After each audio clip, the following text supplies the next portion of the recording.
नमस्कार, मध्य प्रदेश की खबरों में आपका स्वागत है। मैं हूं आपके साथ शैलजा त्यागी। खबरों की शुरुआत करते हैं। मध्य प्रदेश के सीएम डॉक्टर मोहन यादव ने भोपाल के कुशाभाऊ ठाकरे सभागार में आयोजित हुए संपूर्णता अभियान सम्मान समारोह में विभिन्न क्षेत्रों में बेहतर प्रदर्शन करने वाले प्रदेश के आकांक्षी जिलों और विकासखंडों के अधिकारियों को सम्मानित किया। इस अवसर पर सीएम मोहन यादव ने कहा कि नवाचार ही नए मध्य प्रदेश की पहचान है। स्वास्थ्य के क्षेत्र में पीपीपी मॉडल पर मेडिकल कॉलेजों की शुरुआत की जा रही है। साथ ही नदी जोड़ो परियोजना के माध्यम से सिंचाई का रकबा बढ़ाकर हर खेत तक पानी पहुंचाया जा रहा है।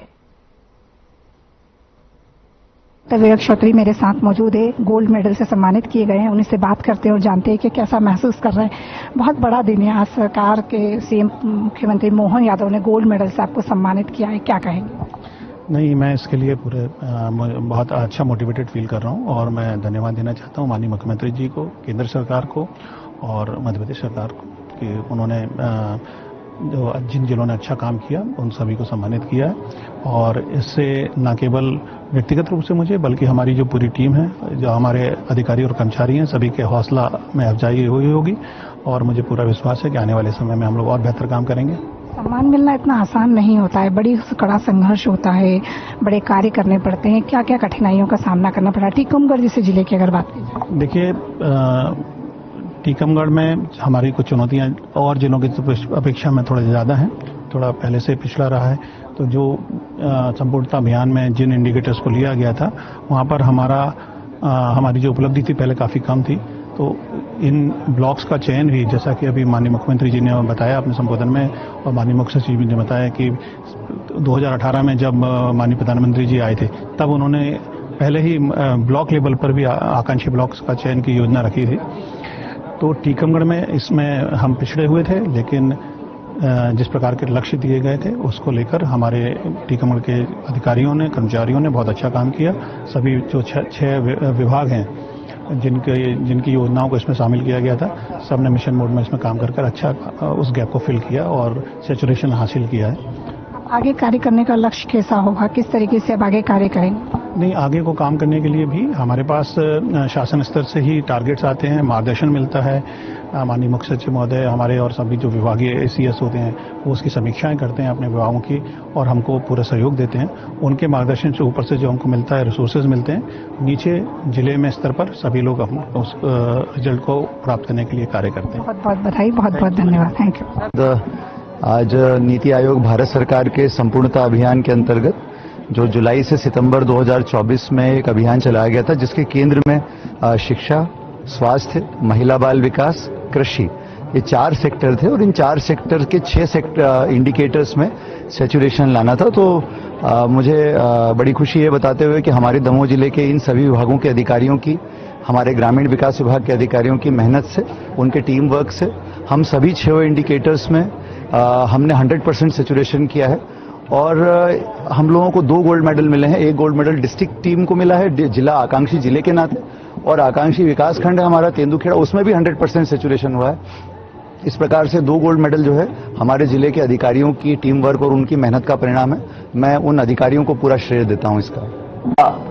नीति आयोग के मार्गदर्शन में आकांक्षी जिलों के अंदर जिनने अच्छा काम किया, ऐसे अलग अलग जिले के जिला कलेक्टर, बीते साल के कलेक्टर और बाकी अधिकारियों को उनकी अपनी क्षमता योग्यता के आधार पर पुरस्कृत करने का भी कार्यक्रम किया गया। साथ साथ नीति आयोग के निर्धारित मापदंडों के आधार पर हमारी सरकार यशस्वी प्रधानमंत्री के उस पैमाने के आधार पर जिसमें हम अधिकतम जन सुविधा पात्र हितग्राहियों तक नीचे तक पहुंचाएं, सभी सेक्टर में समान रूप से काम करते हुए, जैसा कि अंतिम व्यक्ति के अंतिम गांव तक वो सारी सुविधा पहुंचे जिसमें वो उसकी बसाहट है या वो वहां निवास करता है। ऐसे में सरकार के सभी विभागों के आधार पर सरकार के माध्यम से व्यक्ति के न्यूनतम जीवन की, भोजन की, कुपोषण व जैसी बीमारियों से भी खिलाफ लड़ते हुए सब प्रकार के साधन संसाधन से उसको जोड़ करके राज्य आगे से आगे जाए, जिले के अंदर जो ब्लॉक है वो ब्लॉक की कमजोरी भी दूर हो। इसलिए एक बहुत अच्छा नाम माननीय प्रधानमंत्री ने आकांक्षी जिला के नाम से आकांक्षी ब्लॉकों के आधार पर रचना की है और उसके आधार पर वो प्रत्येक छोटे छोटे विभाग के भी ये सभी योजनाओं की मॉनिटरिंग करते हैं और मुझे इस बात का आनंद भी है कि माननीय प्रधानमंत्री जी ऐसे सारे निवासरत लोगों के लिए विशेष योजनाओं की धनराशि भी देते हैं। इसीलिए हमने बेगा, सहरिया ऐसी कई सारी जनजाति के लोगों के लिए भी विशेष योजना जनमन योजना के माध्यम से लागू की है। ऐसे कामों से ही समग्र विकास की परिकल्पना पूरी होती है। मेरी अपनी ओर से सबको बधाई। डिंडोरी ज्वाइंट कलेक्टर भारती जी मेरे साथ मौजूद है, उनसे बात करेंगे कि आज इस सम्मान समारोह को लेकर वो क्या कहते हैं। एक सीएम के सामने एक सम्मान मिलना अपने आप में बहुत ही गौरवान्वित पल है, क्या कहेंगे, कैसा महसूस कर रहे हैं? माननीय नीति आयोग के निर्देशानुसार ये कार्यक्रम शुरू किया है, जिसमें आकांक्षी ब्लॉक हमारे मेहंदवानी, बजाग, करंजिया इन ब्लॉक्स को लिया गया है और यहाँ पे 4 इंडिकेटर्स में को लेकर हमें आज कॉपर और ब्रॉन्ज मेडल प्रदान किया गया है, जिसमें सभी आशा कार्यकर्ता, एएनएम, इन लोगों ने बहुत मेहनत की है और उच्च रक्तचाप जैसे ब्लड की जांच और सॉइल हेल्थ कार्ड में हमारा अच्छा परफॉर्मेंस रहेगा, जिसके संबंध में आज हमें यह सौभाग्य प्राप्त हुआ है कि सीएम साहब के द्वारा हमें सम्मानित किया गया है। मैडम, जिस तरीके से सम्मानित किया जा रहा है ये एक इंस्पिरेशन तो है ही पूरे प्रदेश के लिए। अब आगे क्या करेंगी? क्या इस इंस्पिरेशन के साथ आगे और बहुत लंबा काम करने का सोच रही है?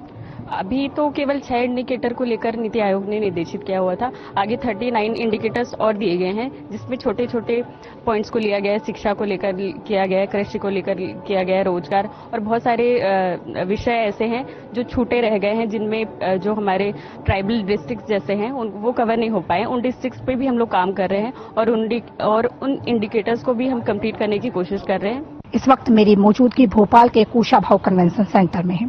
आपको बता दें कि सीएम के द्वारा 18 जिले के कलेक्टरों को आज सम्मान प्रदान किया जाएगा। ये सम्मान संपूर्णता अभियान सम्मान समारोह है।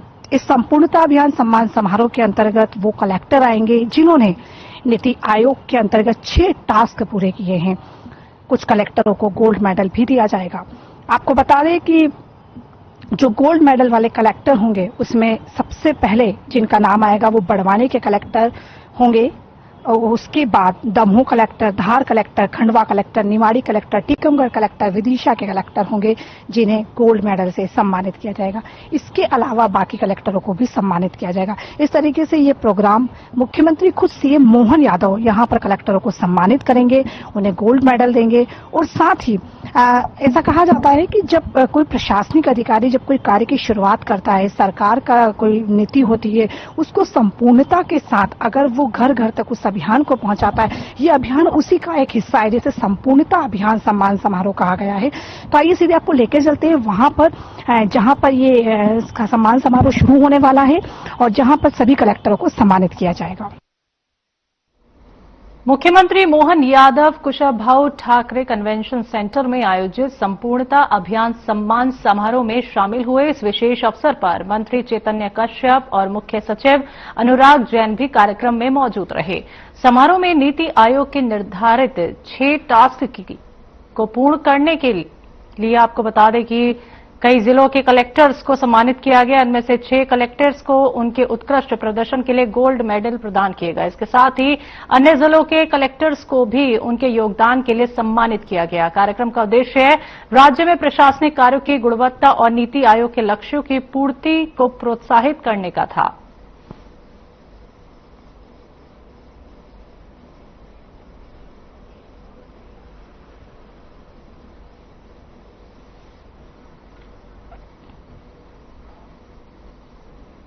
नगर में किसानों की 5 सूत्री मांगों को लेकर कांग्रेस ने गांधी चौराहे पर धरना प्रदर्शन किया और रैली के माध्यम से थाना परिसर जाकर कन्नौज एसडीएम को ज्ञापन सौंपा। इस दौरान पूर्व कृषि मंत्री एवं कसरावद विधायक सचिन यादव ने बीजेपी सरकार पर निशाना साधा। सचिन यादव ने कहा कि हाल ही में किसानों को दी गई बीमा राशि बिल्कुल नाकाफी है, जिसे ऊंट के मुंह में जीरे के समान बताया। उन्होंने सलामतपुरा रोड और चंद्रकेशर नदी पर बन रहे पुल में हुए कथित भ्रष्टाचार की निष्पक्ष जांच की भी मांग की है। इस मौके पर जिला कांग्रेस अध्यक्ष मनीष चौधरी और पीसीसी सदस्य व आंदोलन संयोजक मनोज होलानी ने प्रदेश और केंद्र की भाजपा सरकार पर हमला बोलते हुए कहा कि डबल इंजन की सरकार किसानों के साथ छलावा कर रही है।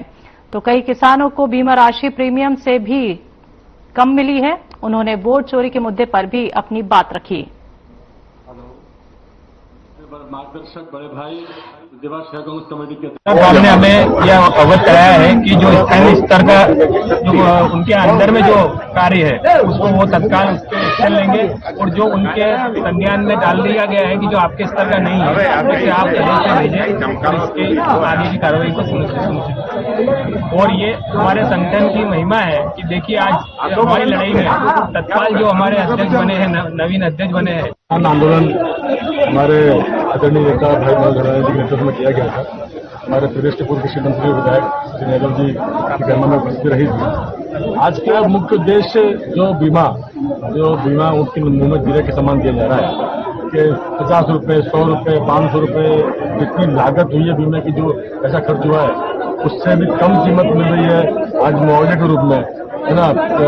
मूंग की जिस तरीके से चलाई में बंदरबाद गई और जो स्थायी समस्या है सलामतपुरा का रोड 2 महीने में टूट जाना। हमारे यहाँ पर हमने किसान आंदोलन का आयोजन किया गया था और इसमें जो किसान विभिन्न परेशानियों का जो सामना कर रहा है उस विषय को लेकर के आज हमने एसडीएम साहब को ज्ञापन सौंपा, जिसमें सबसे महत्वपूर्ण विषय जो है जिस प्रकार से बीमे के नाम पर हमारे किसानों को जो ठगने का काम किया जा रहा है। 3 मौसमों का फसल का जो बीमा है वो 1.5 साल में दिया जाता है उनको, और जो राशि मिलती है वो राशि नाम मात्र की राशि होती है। किसानों को कहीं पर 24 रुपए मिल रहे हैं, कहीं पर 85 रुपए मिल रहे हैं, कहीं पर 100 रुपए मिल रहे हैं। तो ये कहीं ना कहीं हमारे जो किसान साथी हैं उन किसान साथियों के साथ ये सरकार उनका उपहास उड़ाने का काम करी, उनका मजाक उड़ाने का। आंदोलन हमारे आदरणीय नेता भाई मनोज घराने जी के नेतृत्व में किया गया था। हमारे प्रदेश के पूर्व कृषि मंत्री विधायक श्री यादव जी की गणना में उपस्थित रही थी। आज का मुख्य उद्देश्य जो बीमा उनके मुंह में जीरे के समान दिया जा रहा है कि 50 रुपए, 100 रुपए, 500 रुपए जितनी लागत हुई है बीमे की, जो पैसा खर्च हुआ है उससे भी कम कीमत मिल रही है आज मुआवजे के रूप में, है ना। मूंग की जिस तरीके से चलाई में बंदरबाद गई और जो स्थायी समस्या है सलामतपुरा का रोड 2 महीने में टूट जाना।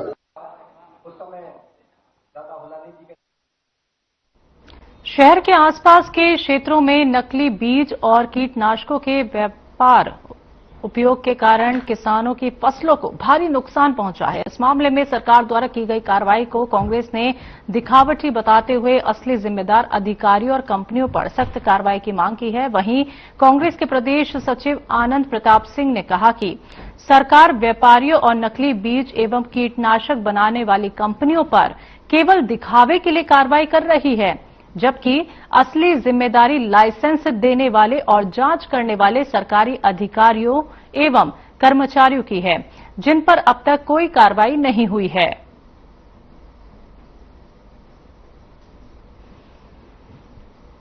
देखिए साहब, किसान जो है वो नकली बीज से, नकली खाद से, नकली दवाई से परेशान है और आज तो इसका प्रत्यक्ष प्रमाण मिला है कि नकली दवाई डालने से एक किसान की जो है वो पूरी तरह से फसल जल गई। इससे पहले भी जो है गुलाबगंज के इलाके में बासोदा में ये आया था कि नकली बीज के कारण जो है वो अफलन हुआ था और फसल उगी नहीं थी। उस बात की भी शिकायत हुई, इस बात की फिर शिकायत हुई कि दवाई नकली है। अब साहब दवाई नकली है तो दवाई बाजार में बिकने आ कैसे गई?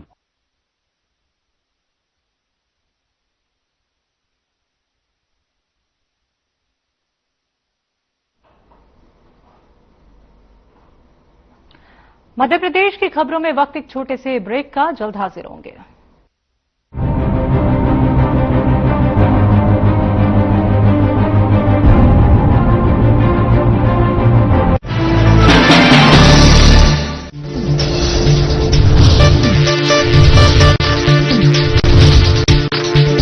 साधना इंस्टीट्यूट के छात्र हर साल नए नए जगहों पर, नए नए संस्थानों पर काम करने के लिए जाते हैं, उन्हें प्लेसमेंट मिलता है और साथ ही साथ वो संस्थानों का और साधना इंस्टीट्यूट का नाम भी रोशन करते हैं। तो अगर आप इलेक्ट्रॉनिक मीडिया, मास कम्युनिकेशन में अपना करियर बनाना चाहते हैं तो साधना इंस्टीट्यूट आपके लिए एक सबसे बढ़िया विकल्प है।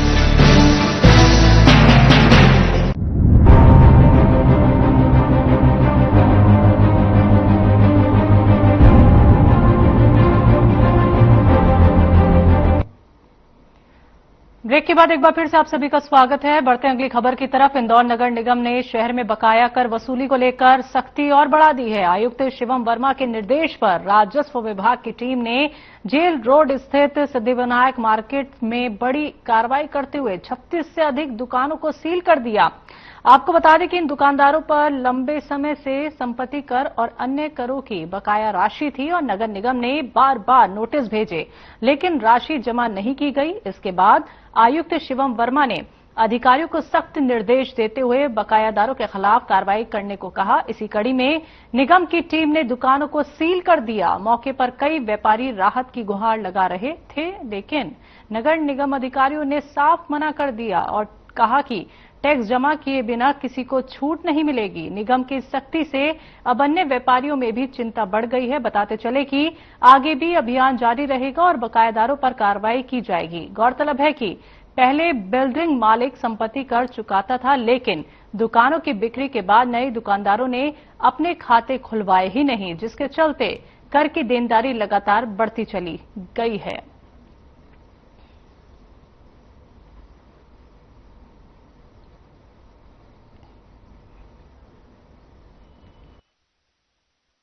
हमारे द्वारा जोन क्रमांक 3 द्वारा जेल रोड पर सिद्धिविनायक मार्केट 2 जो बिट्टू छाबड़ा जी का है, उनके द्वारा प्रथम मंजिल पर करीब 36 दुकानें की रजिस्ट्री कर दी गई है और उनके द्वारा सेल कर दी गई। लेकिन जो 36 दुकानदार है जिन्होंने रजिस्ट्रियां कराई, वो नगर निगम को ना तो संपत्ति का जमा करा रहे थे, ना SWM कचरे का शुल्क जमा करा रहे थे और हमारे बिल्डर द्वारा चर्चा की गई। उसके बाद हमारे द्वारा आज कार्रवाई कर 36 दुकानों को सील किया गया है। वो अपनी रजिस्ट्रियां प्रस्तुत करते जाएंगे। हम संपत्ति कर का खाता खोलकर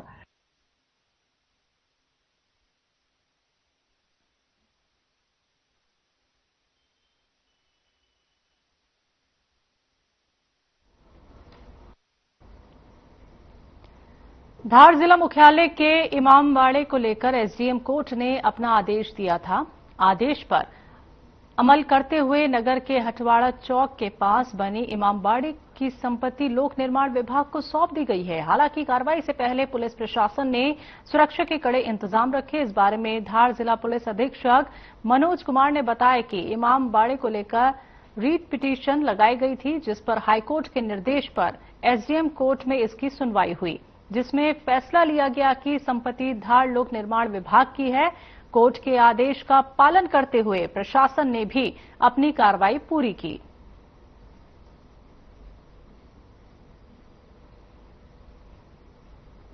इमामबाड़ा को लेकर के एक पिटीशन लगा था, उसके निर्देश में, माननीय हाईकोर्ट के निर्देश में SDO कोर्ट में उसकी पूरी तरह सुनवाई चली। सुनवाई के बाद SDO कोर्ट द्वारा उसमें आदेश जारी किया गया, जिसकी अपील भी माननीय कमिश्नर साहब के यहाँ लगी थी। अपील की सुनवाई के बाद जब अपील निरस्त हुआ तो चूंकि यह निर्णय लिया गया SDO कोर्ट के द्वारा कि इमामबाड़ा PWD की संपत्ति है, तो उस PWD की संपत्ति को सारे त्यौहार समाप्ति के बाद सभी लोगों से बातचीत करके और एक ऐसा माहौल तैयार किया गया जिसको लेकर के संपत्ति को PWD को सौंपा जाए।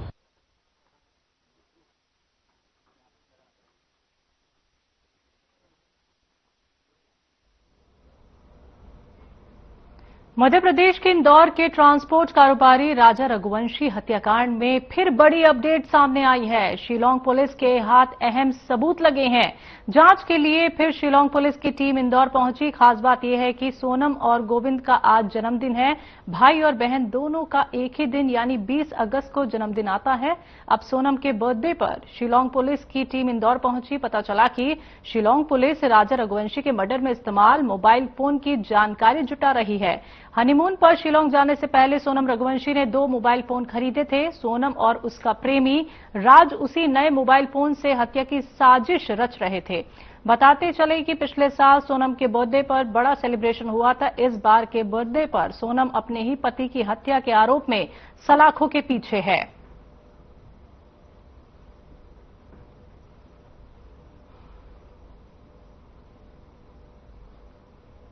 शिलांग पुलिस जो राजा सोनम की जो घटना हुई थी हमारे इंदौर में, उसको लेकर के शिलांग पुलिस में केस रजिस्टर है। उसी के अनुसंधान के सिलसिले में एक बार फिर यहाँ पर उनकी SIT टीम आई हुई है और अब उनके जो अनुसंधान में एक कड़ी से दूसरी कड़ी में जोड़ने में जो बिंदु रह गए हैं उन्हीं के संबंध में पुनः अनुसंधान करने के लिए टीम आई हुई है।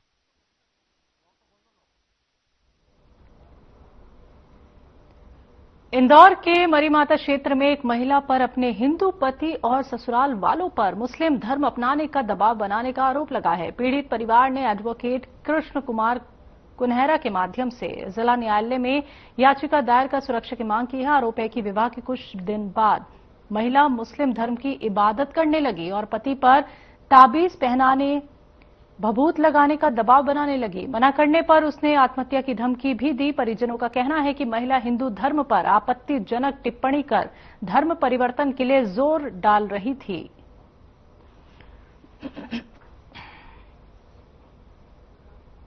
ये जिला इंदौर के अंतर्गत एरोन क्षेत्र निवासी पीड़िता सास है। इसके पुत्र का विवाह अप्रैल 2022 में मरीमाता चौराहा निवासी एक युवती से हुआ था।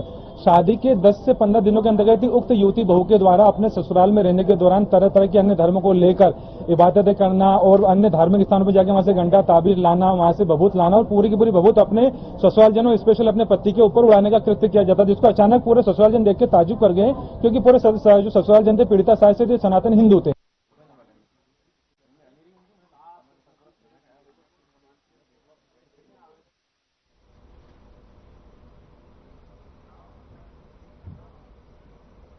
मध्य प्रदेश की खबरों में बस इतना ही। आप देखते रहिए मध्य प्रदेश की खबरों में आगे और भी। मुझे दीजिए इजाजत। नमस्कार।